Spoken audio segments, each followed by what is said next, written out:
flash floods in central Texas. The death toll has risen to 32 in the flash floods that occurred in central Texas. The deceased includes 14 children, and the search for missing is ongoing. At least 32 people were killed in the flash flood which hit South Texas on early Friday. Some of the dead included 14 children, like I just mentioned.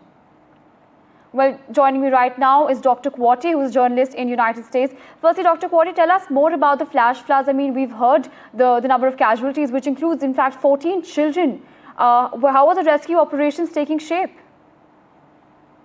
Well, the flash floods in Texas are absolutely devastating. I think some of the pictures and videos that we've been seeing do not do it justice.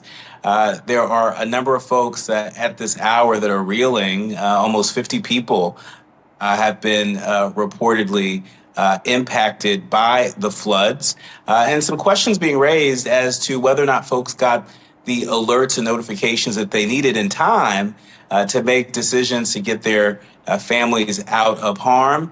Look, we know that over the past several months, there have been efforts in our federal government to fire a lot of people that occupy a lot of very important government offices, including the National Weather Service. And so there are a lot of folks that are raising questions about whether or not the federal government was sufficiently staffed to be able to inform the people of Texas. But right now, folks are doing everything they can to rescue folks on the front lines. Some really devastating video and pictures coming in at this hour, but plenty of time to get to a lot of those very important questions.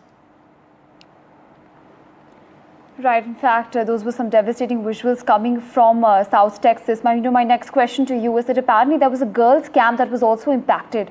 Now, what exactly has the entire rescue operation been so far? And, are there more people who are expected to be sort of, recovered in the entire process?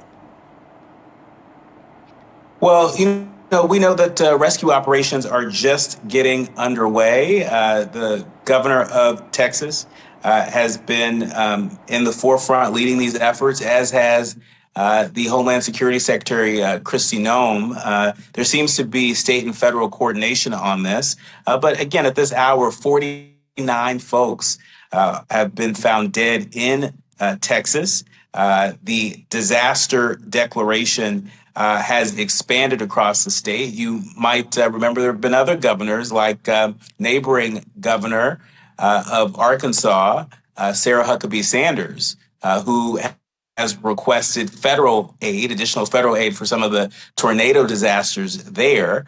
It's going to be interesting to see whether or not the people of Texas get the support that they need from the federal government, not just today, but in the weeks and months ahead.